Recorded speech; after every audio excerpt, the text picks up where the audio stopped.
Final Fantasy III is infamous for two features: notorious grinding and the necessity to use the ninja and sage jobs against the final boss. So what if we were to do neither of those things? I thought it would be neat to attempt completing the original Final Fantasy III, relying neither on excessive grinding nor powerful white magic. This video will be documenting that journey. The rules for this run are rather simple. First and foremost, I'm not allowed to deliberately grind at any point throughout the journey, save for one or two very situational circumstances that came up as I went. Now, that doesn't mean avoiding random encounters or ignoring side quests. It only means that I'm disallowed from marching in circles with the sole purpose of gaining levels. Any other activity resulting in accumulating experience points through the natural progression of the game is fair. Second, I will not be allowing myself the utilization of the jobs Ninja, Sage, White Wizard, or Shaman, the latter three of which, since restorative spells like Cure 4 and Life 2, are the primary tools that can trivialize the endgame. However, this second rule will be exempt during dungeons and instances that require the utilization of the spells Mini and Toad. Those particular white spells are mandatory for certain parts of the story. Disallowing their use would be an extremely stupid way to anticlimactically end the run prematurely, like losing a Pokemon Nuzlocke because you lack any Pokemon capable of performing a necessary HM move.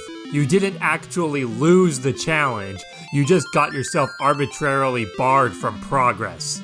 With the rules set, my journey began by creating my party, then stumbling into the cave north of the hero's hometown.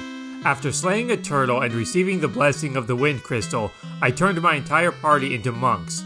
That job provides the highest vitality at present, which will be a running theme throughout, ultimately minimizing the necessity to grind levels by maximizing HP growth, hopefully ensuring the party develops the endurance needed to survive the final run through Silk's Tower without high-level white magic. From there, I conducted the standard early game treasure checks, sold any gear I knew I wouldn't need, and stocked up on some potions for replenishing health and combating the undead. I did hold on to a few items that are not immediately helpful, such as swords and spells, then made my way to the Cave of the Seal to confront Jin, the game's first real boss. The first real dungeon of the game was made slightly difficult by me wanting to avoid any early deaths. That aside, I confronted Jin and resealed him inside Sarah's mithril ring.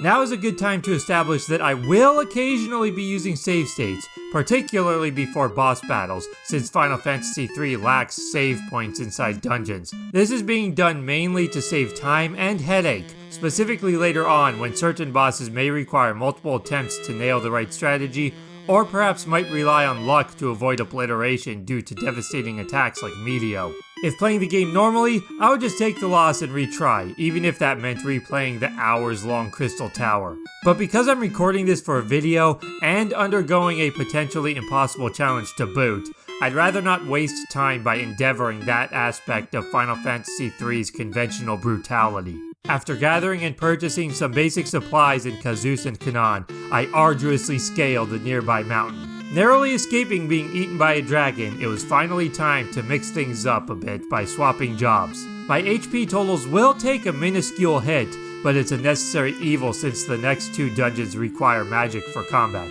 I decided to make Gadia the party's White Wizard, since his hit points are currently the lowest, and that job has marginally superior vitality to the otherwise much more useful Black Wizard. This updated party composition let me venture into Nepto Shrine, which proved arduous at first. Once the party gained a single level and skill up, however, any threat that the monsters posed was drastically diminished, as that one boost in strength more than doubled the damage output of the party's attack spells, not only expediting battles, but reducing the amount of resources needed to be spent for each. A ferocious battle against a rat ensued, which cost me one of my precious Phoenix Downs since I neglected to heal up, and habitually forgot to save state before the battle began, victory over which claimed a ship for setting sail into the open lake. From here I explored the floating continent, gathering and unloading supplies, gaining skill and experience levels, and progressing the story. until eventually arriving at the fire crystal. Yes, I omitted a chunk of the plot because that's not why we're here. If you want to experience the story, I recommend you go watch my unrelated Let's Play. This video's only concern is overcoming its special challenge. Speaking of which, this was where progress hit its first wall. Without Cure 2 for group healing, Salamander's Flame was far more overwhelming than I had anticipated. I went into this figuring my HP would suffice for consistently enduring at least a few hits, allowing reliable healing from high potions as needed. Alas, unfortunate damage rolls striking in succession was enough to incinerate any given light warrior in just 2 hits. And thanks to the pitiful intellect of the monk job, the harm they could inflict by using south winds was utterly pathetic, assuming the items even worked at all. After several failed attempts, some of which involved trying to increase my damage output with a black wizard using south winds to underwhelming results, it was time to change things up. I reloaded my standard save outside the flame cave, returned to dwarf cave, and purchased 4 ice armors for heat resistance.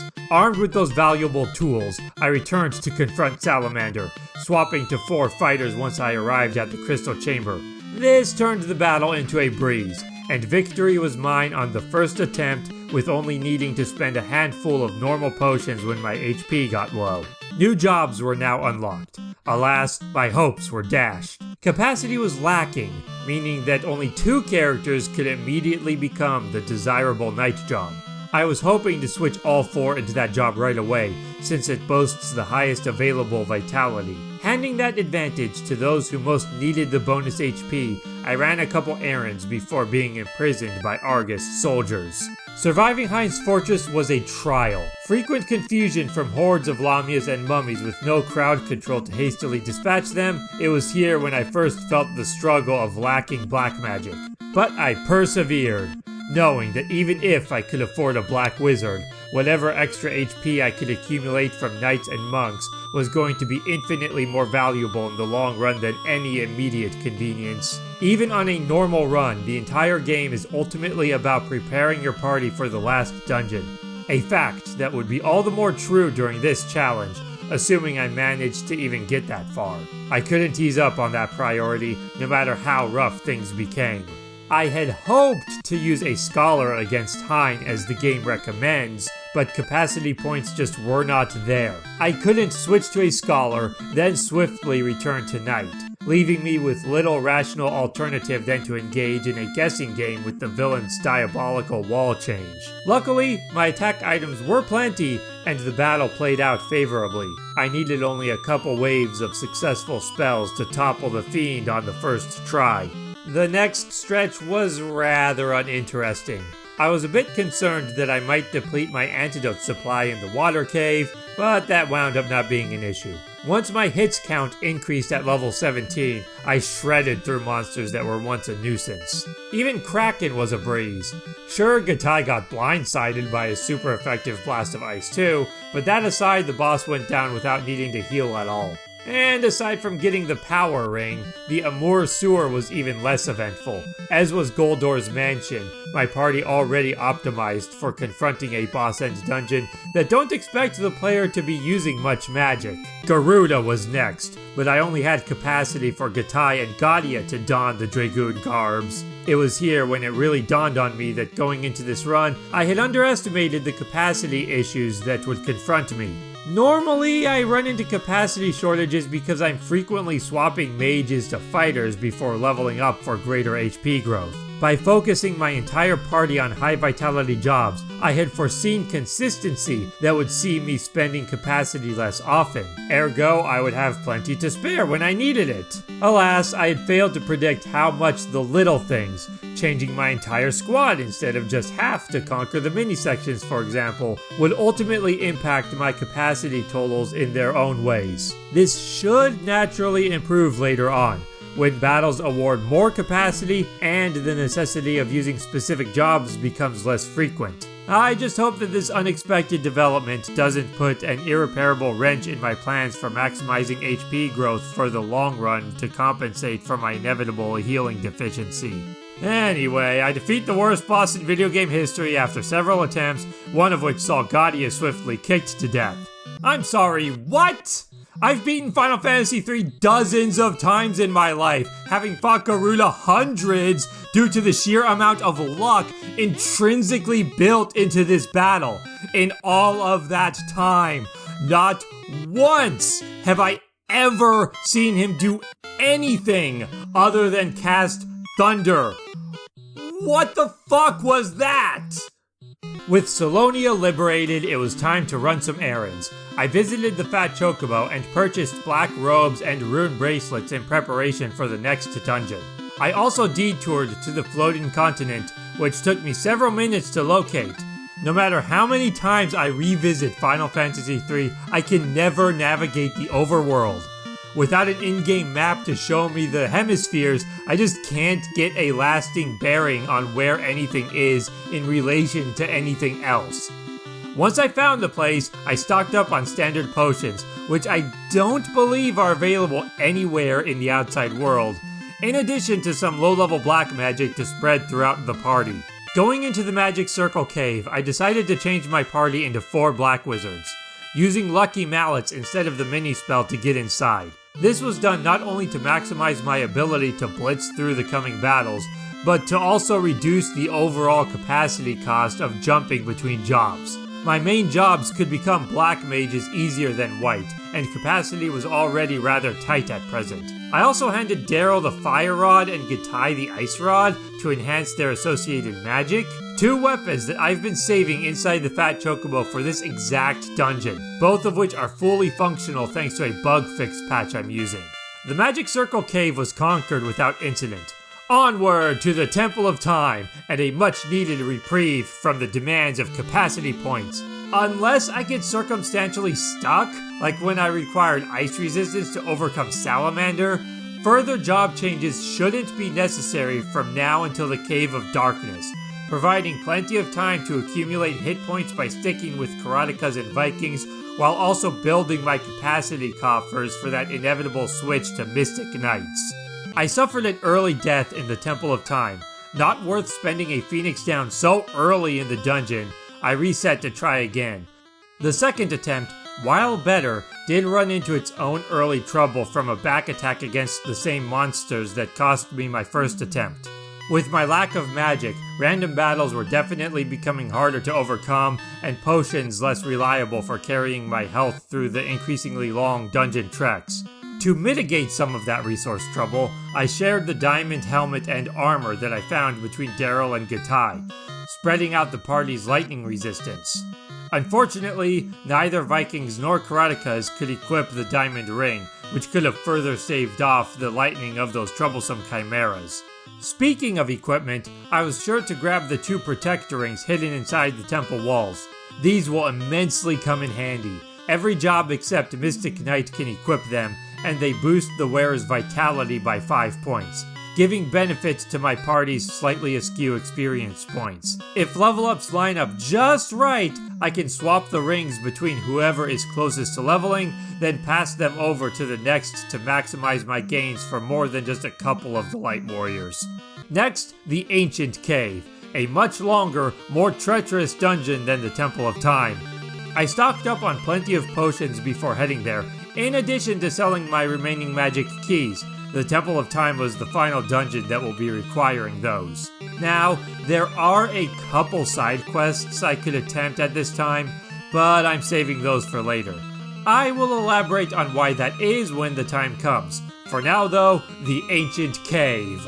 At the archaeological base camp, I purchased a diamond helmet to replace Gatai's Viking helmet, and 4 Triton hammers for my Vikings.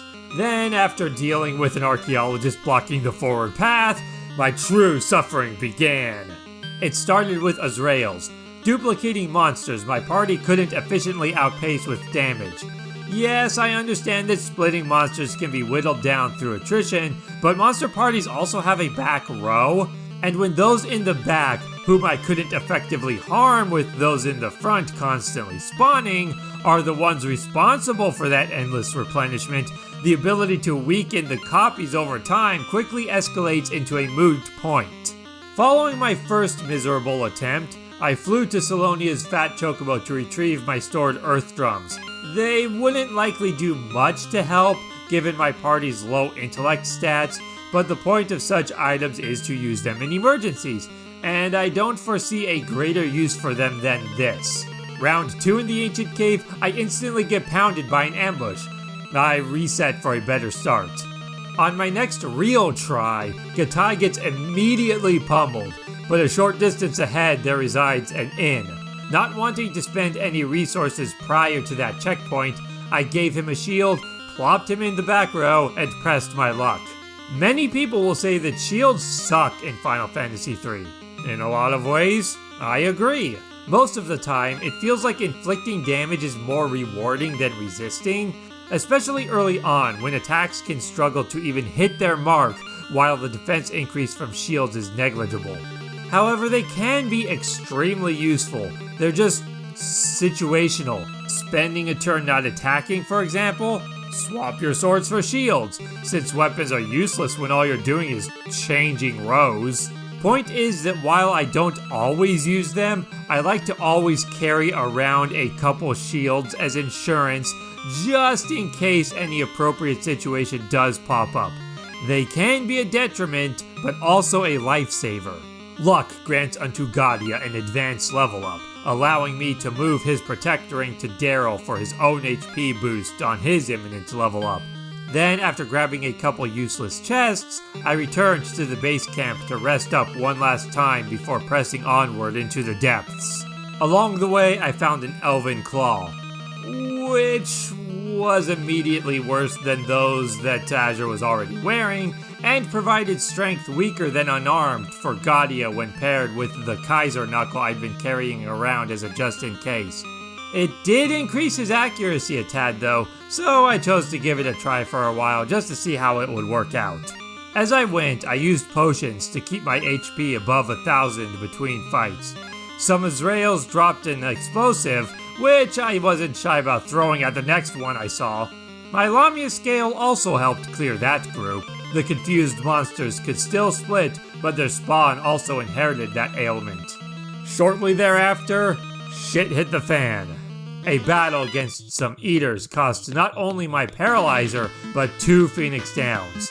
After which, I reached this dungeon's actual threat, monsters who can automatically split whenever they receive physical damage. This meant putting Daryl and Gatai primarily on healing duty, while relying mostly on Azure and Gadia for damage, bulking them up whenever necessary, and praying to not be severely punished for utilizing that questionably helpful ability. Without any magic or crowd control whatsoever, the remainder of the Ancient Cave was utterly abysmal. Each fight was tougher than any boss encounter thus far, incentivizing me to make far greater use of save states than I originally intended, which would carry over into some of the future dungeons as well.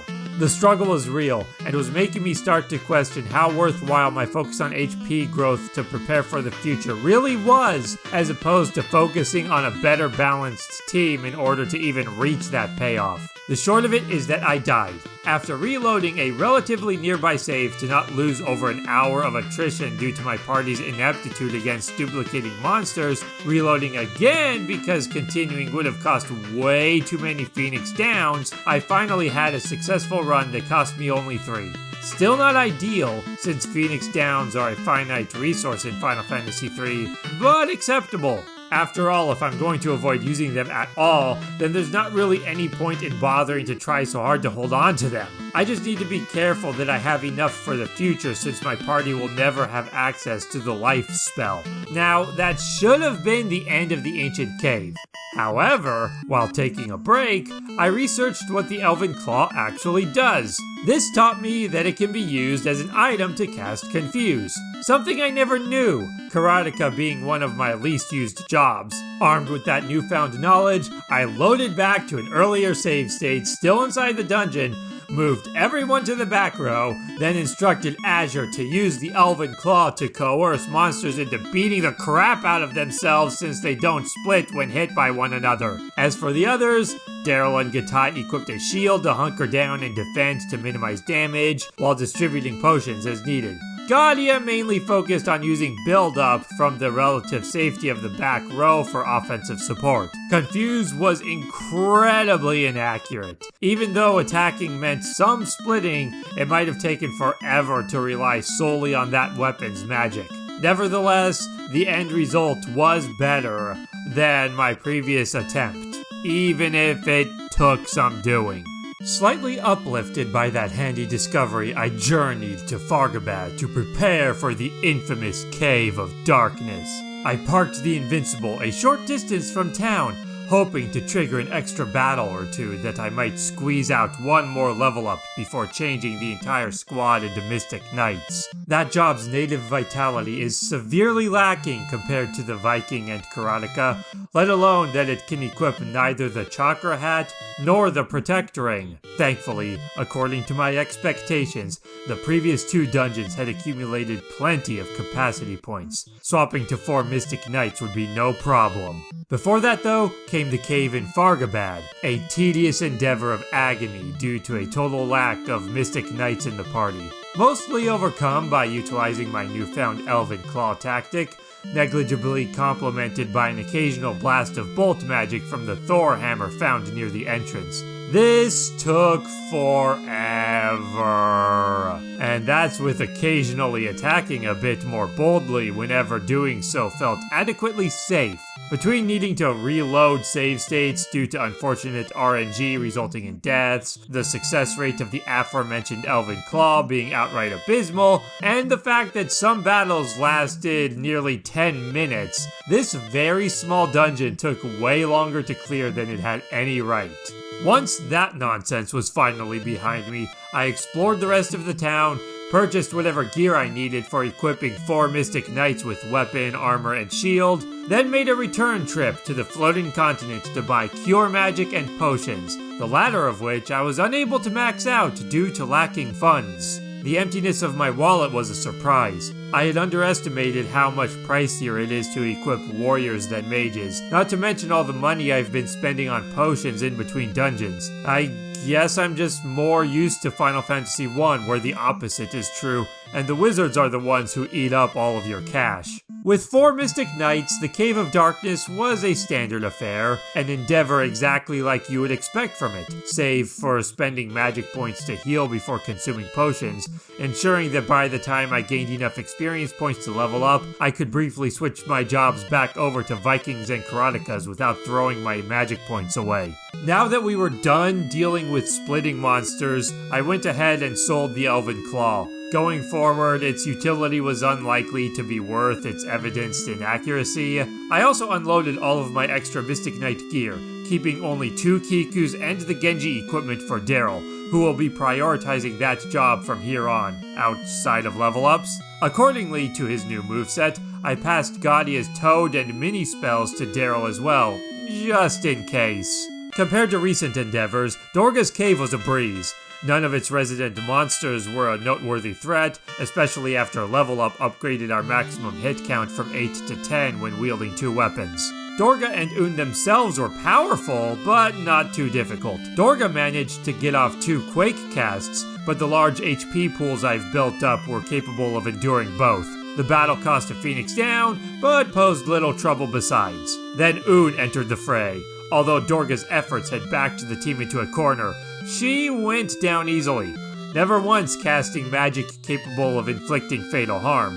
And thanks to a powerful ×2 build-up attack from Gadia, the battle was resolved before she could reconsider her ineffective tactics. Next up was the boss fight against Titan, an easy bout of mashing the A button, wherein I stood triumphant on the first attempt. However, because there's no revivification spring aboard the Invincible, and its magic vendor doesn't sell life scrolls, I decided to retry until I could win without losing anyone to Titan's relentless flare spells. Luckily, that took only 1 retry, after which I used the Earth Crystal's blessing to convert Azure into a Warlock. I was unsure at first whether to go Warlock or Summoner with him. Warlock has broader utility versus the Summoner's superior destructive might. Ultimately, I settled on Warlock because it boasts considerably higher vitality for when I can't afford to sacrifice my magic points to change jobs, and it's a lot cheaper to swap between Karateka to boot. Naturally, Azure's new occupation meant that his spellbook needed to be filled, a quest that started aboard the Invincible. Using the Fat Chocobo's storage for simplicity and organization, I removed every single spell from everybody's spellbook, save for Daryl holding on to his necessary white spells. After making sure that Azure had learned every spell of those available, I sold the rest, then set out to purchase every remaining spell he was missing. While I was at it, I also went ahead and filled out Daryl's Mystic Knight spellbook, just in case. I didn't foresee myself wasting valuable level 1 and level 3 magic points on things like Pure and Wash instead of Cure spells, but the money is negligible at this point, and I'd rather have them and not need them than need them and not have them. Lastly, I bought Azure a feather cap and diamond ring to replace his inferior scholar and rune. Now, I know at the beginning of this video I disallowed grinding, however, I'm going to make a small exception this once because of circumstance. Returning to the Ancient's Labyrinth, I was literally 1 or 2 battles away from everyone leveling up. Given the ordeal of attrition that awaits, it would be incredibly unwise to immediately sacrifice all of Azure's magic points for a few extra hit points, then be stuck for the rest of the dungeon with him serving as dead weight. So because the level was so imminent, I grabbed it real quick with everyone, then rested up before venturing into the start of why Final Fantasy III is so infamous. Going forward, my biggest concern was healing. I had no idea if 99 potions and high potions, plus a handful of cure spells from a Mystic Knight, were going to be a fraction of what's needed to reach my destination, especially without any crowd control, which is why I turned Azure into a wizard. I knew I would need that job's versatility and power if I was going to stand a chance. To further mitigate the need for healing, Daryl and Gatai donned their shields, reducing damage they received from enemy attacks significantly, while Azure picked up some of the offensive slack with his powerful spells. He also threw out plenty of status spells, Blind to complement the protection from our shields, and Sleep and Shade to prevent enemy attacks altogether. After all, I couldn't blow all of my high-level spells right away. A long road awaited, with not enough magic points to be hurling Fire 3 and Quake in every single fight. I needed to make full use of every tool at my disposal, which included tactically deciding when to spend what levels of magic, without battling so frugally as to hold Azure back.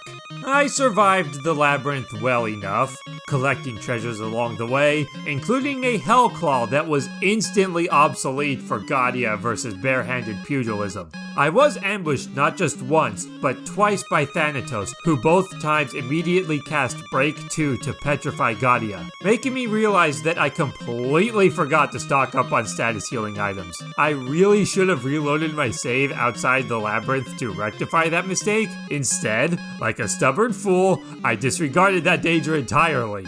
I would live to regret that decision. In the Forbidden Land of Eureka, I defied all gaming instincts to ignore most of the treasure chests for the time being, planning to grab most of them on the way out when I would have more inventory space. For now, I only focused on any chests that were immediately nearby or contained shurikens for the substantial sum of gold they would rake in when sold. 3 hard resets and 2 save state loads later, all of which resulted from being turned into a toad after I chose not to go back and buy items, despite knowing these Sleipnirs existed. I arrived before the full moon. M and its guardian was easily dispatched. Then, after Daryl survived a close shave with some Acherons, I reached the second legendary weapon. A tedious but easy battle against Kunoichi ensued, from which I claimed the Masamune. Knowing that a healing spring was imminent, I risked sacrificing Azure's MP for HP, still using him as a warlock afterwards in order to keep developing skill levels with his primary job, wielding the ultimate rod for its petrification properties now that elemental augmentation was of no value. I reached Eureka's final chamber, sold off some stuff, then purchased Azure's level 8 magic and a second complete set of crystal gear. I challenged Scylla and Guardian for their rewards, even though I didn't need all of them. Scylla went down easily on the first attempt. Guardian, not so much. Fortunately, after wishing that Drain was effective against bosses in this game, I got him on the second try. Blessing be to the save states for not requiring that I redo this hour-long dungeon just to have a second crack at it, since the outcome literally boiled down to how much damage his Quake spell inflicted. A reliance on luck that I expect to increase in prominence later on, which is why I allowed save states in the first place. Before committing to the ascension back out of Eureka, I visited the shop once more. I sold the eldest staff since Azure can't use it, then splurged on 6 crystal shields, plus a couple more plates and helmets. Arming Daryl and Gatai to dual-wield shields, I relocated them along with Gaudia to the back row, putting all combat responsibilities on Azure's shoulders, his powerful magic capable of sweeping through these battles, drastically reducing the damage I would suffer during the early stages of Arduous departure, grabbing Excalibur and every other previously disregarded treasure along the way. As I approached leveling, I faced a difficult decision. Swap over to Vikings equipped with crystal shields and a protect ring for plus 15 vitality, or utilize the ninja to add the chakra to that bonus for plus 20. It was certainly tempting, and the whole purpose of the challenge was to specifically overcome the dark world with neither of the proper jobs. Nevertheless, for the sake of the challenge's authenticity, I made the very difficult decision of opting against utilizing ninja in that way. Seriously, I sat there for like 5 minutes, wrestling with that moral dilemma, wondering, should I make an exception to use ninjas for leveling up to get more hit points, since I'm still not using them for what's usually considered their mandatory aspect of being used in the final parts of the game for their damage. Once everyone else had gained their levels while Azure did all the fighting, I swapped Azure over to Viking as well to give him the same treatment while focusing everyone else on raw offense. Little did I know that this was where things would go severely south, although I did create a backup save state just in case I did get stuck. After one reload due to Gaudia falling to an ambush of Haukaz, which I later realized could have been because I forgot to re-equip his armor after swapping back from Viking, I grabbed the ribbon for Azure. Another Toad incident occurred, but since it was just on Azure, I decided to not worry about it. He was relatively safe in the back row, and his attacks hadn't really been helping all that much. I continued on, leveling up as double shield Vikings at every opportunity. Daryl in particular more than capable of jumping between Mystic Knight and Viking for free. The only super costly job hop at this point came from Azure, but some of his cost could be reduced when returning to Warlock by first going Monk then Black Wizard, instead of jumping straight from Viking. 2 more reloads later caused by significantly more problematic Toad transformations, and I was finally out of the forbidden land of Eureka. I stepped outside, saved, then headed back into Silk's tower to grab the chests on the first floor, ensuring I needn't worry about them later. It did not go well, but after one party wipe and some close calls, I narrowly managed to clean out that room. Only one problem. Now I needed to survive the return trip through the Ancient's Labyrinth without any healing resources. I moved Daryl to the back row with the full moon and shield, and gave Gatai a shield as well. Azure was killed by a back attack early on, so I tried again. With a bit of luck, and save states near the end to prevent Azure from dying to this Iron Claw encounter, plus one more Azure death for good measure, I miraculously made my way back to the Invincible.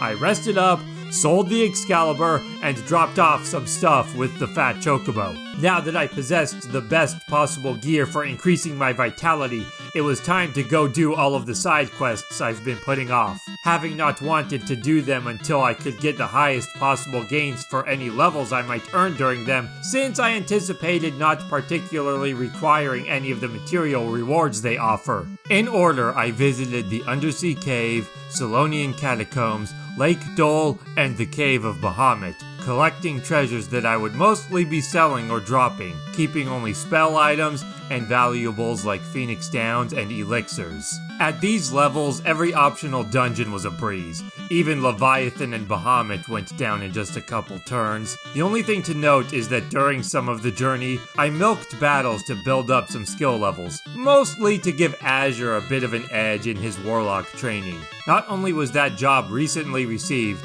but given how little experience is earned by a mage using a weapon instead of magic, I felt like he could use a bit of a boost after his growth had been effectively stunted whenever his magic points were depleted for the sake of raising HP. I didn't want to abuse that strategy too much though, so I didn't do it in every dungeon. One last bit of prep work worthy of mention. While near Salonia, I replaced Azure's Ice Rod with a Light Rod. Reviewing the level 4 and 5 black magic, I'm never going to use either Erase or Kill. Heck, as far as I know, the Erase spell doesn't even function properly, freeing up every level 5 magic point for Bolt 3. Whereas Ice 3 has stiff competition against Shade, which at this point I believe is a much more beneficial use of my level 4 MP. Better to have the rod that augments the spell with absolutely no resource competition, versus that which is outclassed by another spell of the same level. It's that kind of thought process that I really enjoy and appreciate about this older magic point system.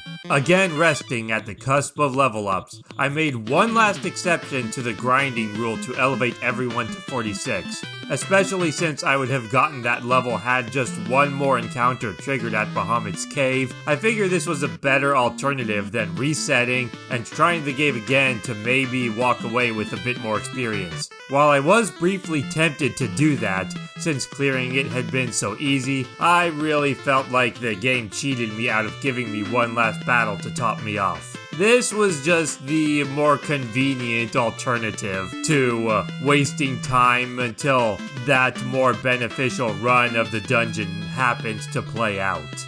With the party at level 46 and my inventory filled with items and gear, it was time to venture to the final confrontation. I opted against bringing status healing items. My inventory was already quite full, and I would need space to unequip for job changes. I don't recall status effects being too big of an issue going forward, but even if I'm mistaken, that's what save states are for. It's no secret at this point that I've been using them whenever necessary, and most people probably use them in the final dungeon even when playing the game normally. You might need to set aside an entire evening just to see Silk's Tower through to the end in one go, let alone getting a game over along the way since there's no save points. Instead, I used my inventory space to bring along attack items to accommodate a strategy I had in mind for one of the final bosses, and to provide Azure with some combat options in the event that his MP should run dry. First and foremost, I must brave the Ancient's Labyrinth one last time. With a bit of luck and tactical use of shields and formation, I got through with minimal injuries, winning most confrontations unscathed, save a couple ambushes and back attacks. An advantageous start, but it really was only the beginning. To even stand a chance, I knew I needed to play smart with my resources. Both Daryl and Gatai shielded up and moved to the back row, alongside Gadia, who would provide some supportive punches. I thought about turning him into a Viking as well to hunker down, but wanted to be gaining Karateka's skill levels throughout. While everyone stayed safe, Azure carried the party through the tower, wielding magic against horde after horde, be it by destruction or debilitation of status ailments. Even casting Meteo should a particularly dangerous group approach, sometimes receiving helpful support from his friends, either Gadia's fists inflicting just enough damage to finish off a weakened foe, or more substantial aid from Daryl's full moon. In the case of back attacks, I swapped to full offense, removing shields and dispatching foes before they could gain much of an advantage. Always careful to rearm my shields between fights, protecting the team from surprise attacks catching them off guard. Silk's Tower presented two substantial threats: Flame Devils capable of inflicting massive damage if they attacked in a group, and Quumquums who wielded the Death Spell. It was their fault that I saved fairly regularly, not wanting to waste my Phoenix Downs. I had plenty of Phoenix Downs, but couldn't afford to be frequently chugging potions to replenish HP every time somebody needed to be revived. I anticipated needing just about all of them to survive the Dark World, assuming even that would be enough. Coming up on my first level up opportunity, Azure had to settle on slightly tinier HP growth. His magic was too valuable to discard. Fortunately, he can still equip the Protect Ring, and the Warlock's vitality isn't poor as you would expect for a wizard. I think it actually boasts the second highest vitality rating of all jobs, right behind Viking, Karateka, and Ninja, all of whom share the highest value. It just lacks the number of armor and weapon options to boost its vitality even higher. Thanks to Azure doing an excellent job of covering the party's offense, I was able to completely heal up using only Daryl's MP, then change him and Gadia to the superior Viking without issue, allowing everyone except Azure to surpass 4000 HP. Nothing of note really happened until the next level up drew near, standing right outside of the boss room, after which I knew there was a scripted full heal. I decided now is a good time to augment Azure's HP. Everyone else switched over to offense while Azure was a helpless, dual-wielding Viking, and a single punch on Gatai evidenced how right I was to be playing this dungeon the way I had been. Had I been taking hits like that all throughout, rather than avoiding the vast majority of enemy attacks outright, there's absolutely no way my resources would have lasted, justifying the main reason for why I decided to turn somebody into a Warlock in the first place. Once Azure gained his level, I switched him back to Warlock and equipped Daryl with the Full Moon for some extra damage output, now that Azure would be relying entirely on inferior attack items. Using Lilith Kisses to cast Drain to restore Azure's hit points without wasting any potions, as I grabbed the final chests, then marched into the Demon Dragon Chamber. Plot happens and the Light Warriors confront Zan. I healed up and threw myself at him. After approximately 2 hours of failed attempts, it just wasn't happening. I took advantage of how Zand only attacks every other turn by utilizing shields and high potions accordingly, a strategy that evolved as I noted that he always executed the exact same attack pattern. In doing so, I managed to pull off some admirable attempts, but just couldn't inflict enough damage to take him out before inevitably being overwhelmed by his powerful magic. I even tried using God's Wine to grant Daryl haste, but that wasn't enough to tip the scales. Now he hit harder, but also fell sooner since he couldn't swap over to a shield without losing the haste effect, which you wouldn't think would matter all that much, but when I was sometimes surviving an extra couple turns by only a couple hundred hit points, the dual shields in combination with my past efforts to maximize HP growth was often making all the difference.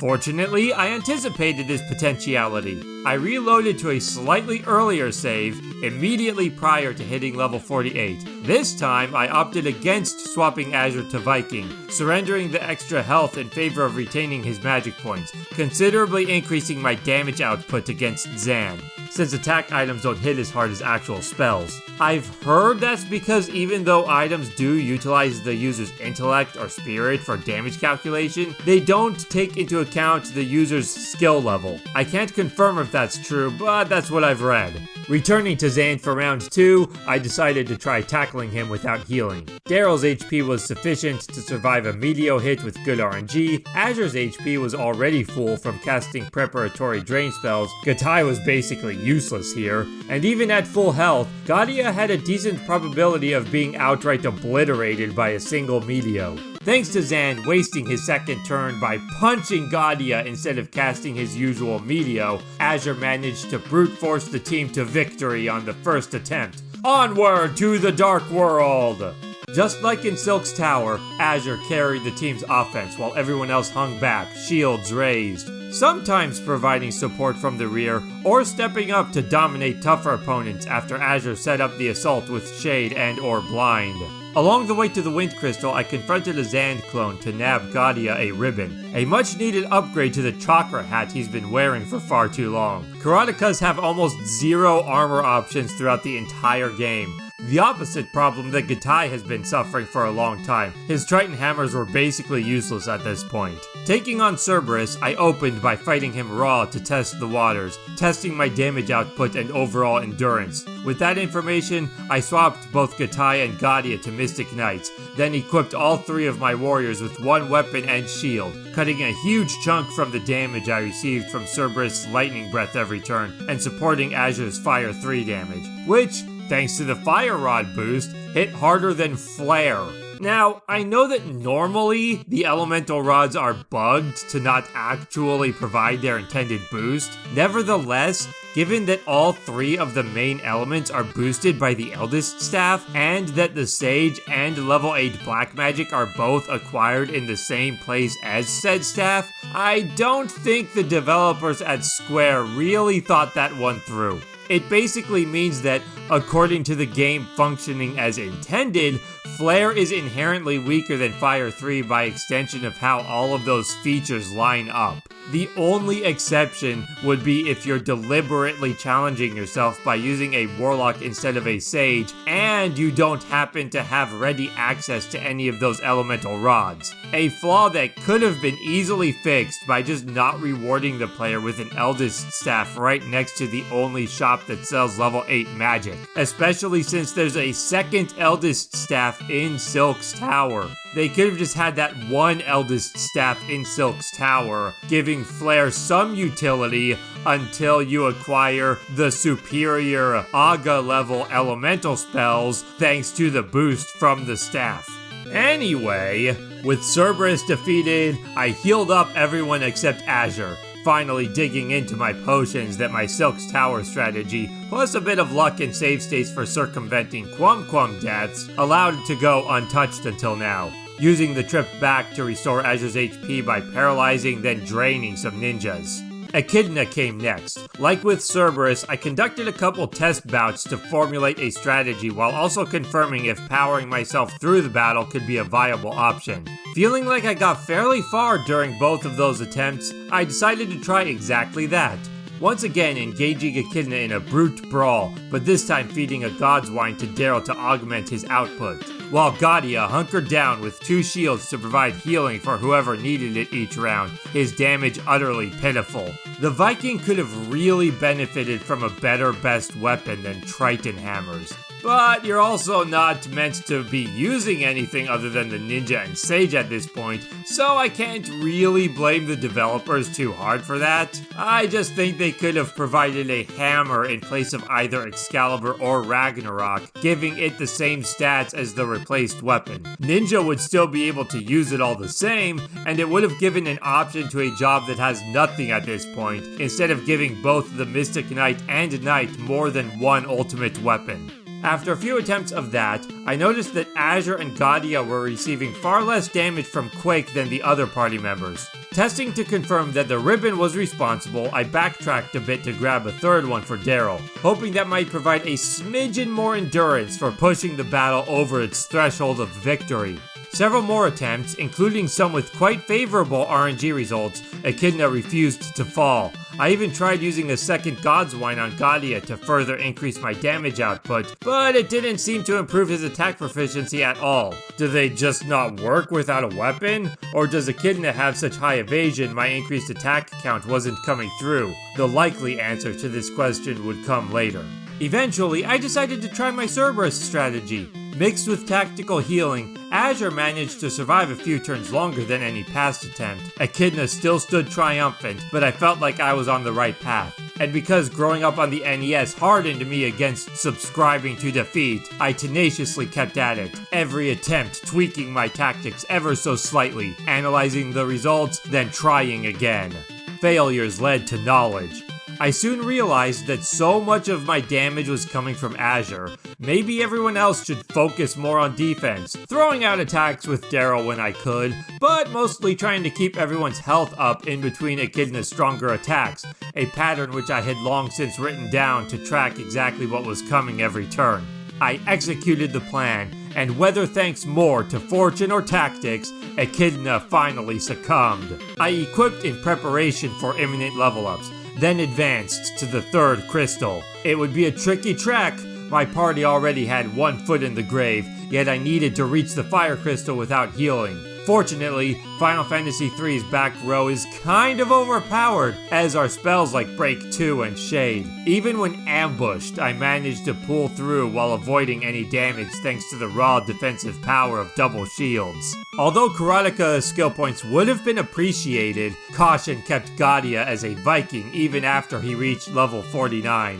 Daryl, on the other hand, had some hit points to spare, so I switched him back to Mystic Knight to support Azure from the back row with his full moon. Taking the long way around to accumulate more experience points, hoping that I may gain one last level before reaching Cloud of Darkness, I grabbed a 4th ribbon as a just in case, then arrived at the 3rd crystal chamber with relative ease. Save stating along the way as insurance, but thanks to the combined efforts of Daryl's full moon and the protection of spells like blind and sleep, I managed to get through the entire area without any trouble. That is, until a back attack literally 2 steps from the crystal room wiped out my entire party out of nowhere.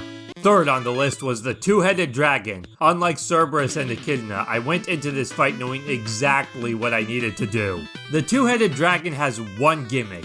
He doesn't cast any magic, but his basic attack can inflict upwards of 8,000 damage onto front row fighters. And it's that very simplicity that brought me before him at low health. While Daryl, Azure, and Gadia relentlessly attacked the beast, Gatai would protect them as a knight, dual-wielding shields from the back row, exclusively defending every turn to reduce oncoming damage as much as possible. I equipped Gadia with the Power Ring and Chakra Hat since they both increased strength and his defense wouldn't be mattering, then went for it.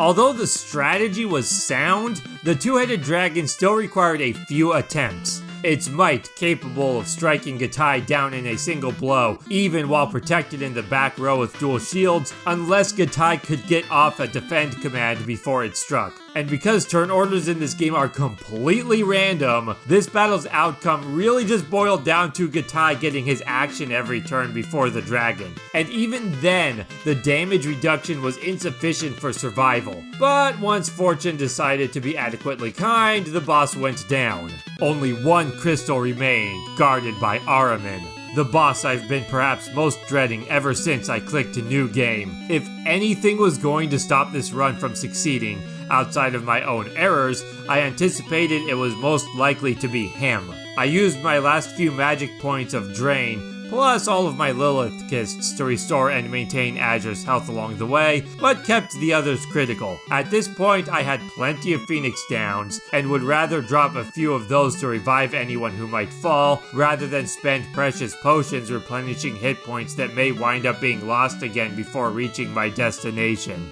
Defensive tactics continued coming through. Despite half the party being at 1 hit point, they survived many battles with only a couple casualties along the way. Thanks in no small part to blind and sleep, debilitating enemies while clinging to the diminishing reserves of Azure's higher level spells, a couple of which were totally depleted. Expecting to require Bolt 3 and Flare for the upcoming boss, I instructed Azure to rely primarily on status effects and level 3 or lower attack spells whenever damage was needed. Supported by Daryl's full moon, those efforts took some time, but managed to reach the final crystal with minimal difficulty. Looking at my remaining spells, I was starting to regret not bringing along an Ice Rod for Azure, just in case I would wind up in a situation where I might need Ice 3 instead of Shade. Nearing the last crystal chamber, Daryl leveled up, as did Azure draw upsettingly close. I would rather Azure gain his next level after I've defeated Araman. At about that point, his magic will need to be restored with an elixir anyway, so I'd rather use that opportunity as a last chance to gain a bit more HP from a Viking level up. I had to consume a depressing amount of potions to prepare for fighting Araman. Hopefully, I'll still have enough going forward, even though I've done a tremendous job of saving them until now. Just goes to show that without defensive tactics and powerful magic, there's no way I would have ever made it this far. Of that, I'm more certain than anything else. Now, here's the dilemma with Araman. He's basically just a harder version of Echidna, whom I already struggled to defeat. Sure, physical attacks hit him harder, but his Meteor is the deadliest attack in the game, and his Assault has less downtime due to spells like Break and Death having a chance to fail.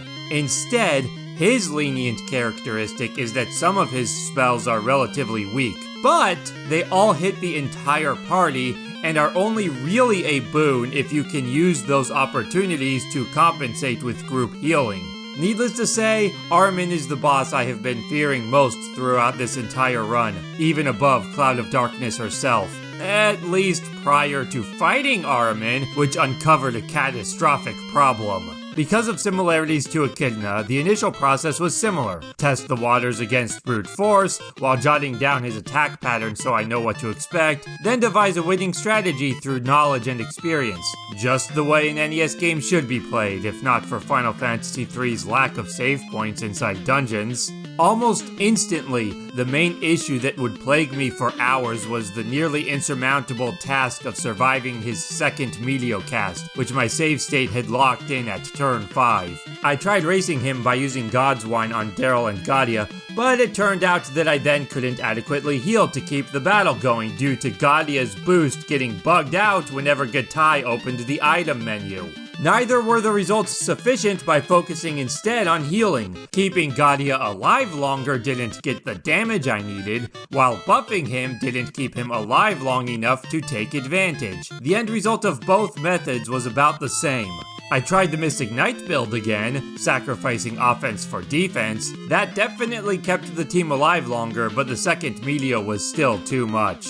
For a while, I fiddled around with different variations of Mystic Knights and Vikings, trying out different mixtures of offense and defense, including applying God's Wines and potions in various ways. That's when I noticed something odd. Despite wielding only one weapon and being a sufficiently lower skill level as a Mystic Knight, Gadia was inflicting equal or greater damage than Daryl. Is Armin weak against the full moon? I traded weapons, and whether because of removing the Masamune or equipping the full moon, Daryl's damage noticeably increased. After having been fighting this boss for a time that this video does absolutely zero justice, perhaps this was the breakthrough I'd been desperately needing. I returned to the brute force tactic, including replacing Gadia's Protect Ring with the Power Ring. He wouldn't be lasting very long regardless. Unfortunately, it still wasn't happening. The damage still came up short, but I felt like it could work if I just got better results when it came to damage received. But Armin was simply too powerful, and Gadia couldn't reliably survive Quake without potions that I couldn't use without sacrificing his haste buff, which was a massive shame. I felt 100% confident that I could make this work if only Gatai could use high potions to keep Gadia up while Gadia was hasted. But it had to be one or the other, not both. After countless more attempts, I again tried throwing all my eggs into the basket of Daryl and Azure, swapping Gadia over to Viking, and assigning the two tanks to support the fighters with God's Wines, potions, and barriers. This didn't work, because as it turns out, just like how Gatai using items erases Gadia's haste, so too does Gadia using items erase Daryl's haste. So I just dropped worrying about Gadia altogether. I armed him for offense, then left him to his own devices while Gatai focused on healing Daryl. Still no dice. One guy using high potions just wasn't enough to clear the second Meteor, and giving Daryl a shield would cut his damage too severely for any increase in defense to meaningfully compensate. It seemed my only choice was to rely on an elixir or two, which I had been stubbornly avoiding. With no idea of how many I might need, I'd been wanting to save those for Cloud of Darkness. I waited for a good result from the opening Meteor, one which didn't inflict so much damage that the battle was hopeless before it began. I couldn't tell you just how many resets there were alone, just from a bad Meteor roll dooming an attempt before the end of the first turn. From there, I went full offense with the entire team. Hasted Daryl, striking with the Ragnarok and Full Moon, supported by Gatai's Triton Hammers and Gadia's Fists for as long as the Brave Karateka could last, and Azure blasting away with Bolt 3. When it came time for the second Meteor, Gatai replenished Daryl with an elixir, then I hoped for the best. That elixir bought me a few extra turns, which allowed Daryl to narrowly pull out a win. I created a new save state just in case I needed to go back and try preserving that elixir, although I honestly don't think that would be possible. I then revived everyone, then marched onward to the end. After one more battle with Azure as a warlock, I swapped him over to Viking to level him up, taking the shortcut back along the way. There wouldn't be enough battles on the way to Cloud of Darkness to gain another level with everyone anyway, so fighting more battles than necessary would only hurt my chances at this point. After not using many attack items for any of my original plans, I thought about using them here with Azure to get me to the end. But again, like with all of my other plans not panning out for various reasons, I decided instead to just give him an elixir. Azure would need his magic points restored for the final boss anyway, and he had plenty of spells that wouldn't inhibit his ability to fight Cloud of Darkness. I needed only to make sure to restore his HP with Drain before the fight if necessary. Daryl's cure magic was necessary to get Gatai and Gadia through some lightning magic. That aside, Azure once again carried the team to its destination without trouble. At long last, it was time to confront Cloud of Darkness. Instantly, there was a serious problem. Before even daring to start this run, I sat down and asked myself, can I devise a feasible theory for fighting Cloud of Darkness without Cure 4 and Life 2? If I couldn't do that in advance, then the run wasn't even worth bothering to attempt. And all this time, I've been ready to implement that strategy. But then Ahriman happened and revealed that it can't work. The plan was to have a singular fighter, either Daryl or Gadia depending on whosoever happened to be the strongest of the two by the end, beat down Cloud of Darkness while hasted. Meanwhile, everybody else would become dual shield Vikings and hunker down while throwing potions at my champion. Now, I can't say if that would have actually worked, but the point is that I had a plan I believed could potentially work. It was upon the foundation of that strategy that I endured this challenge. Problem is, I realized while fighting Ahriman that I can't do that. If I rely on Gadia for damage, then Gatai using items to heal him will remove haste. Relying on Daryl would trigger the same result whenever Gadia needs to heal, and only 2 high potions a turn wasn't going to cut it against Flare Wave. Meaning, the hopeful strategy that had carried me through this entire game, the whole reason I even started in the first place, I was suddenly without before I could even try it. That which had been the driving force of my confidence this entire run was now a void needing to be filled on the spot. Thankfully, there still remained a sliver of hope, a light to fill that darkness, he to whom was granted power upon realization of its need, and was to thank for getting us this far. He was our true champion.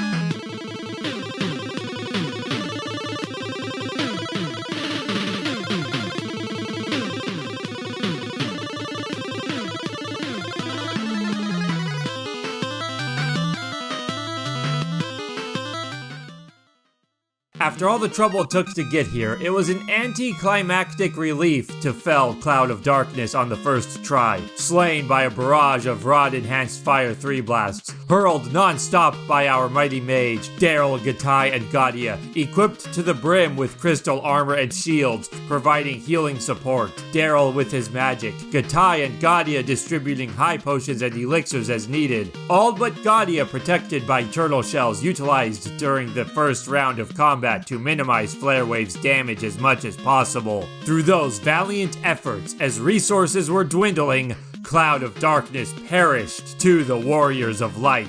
As the dust settled, we were left with this quest's original question. Is it possible to beat Final Fantasy III with neither grinding nor any of the jobs commonly deemed mandatory for its completion? Technically, yes.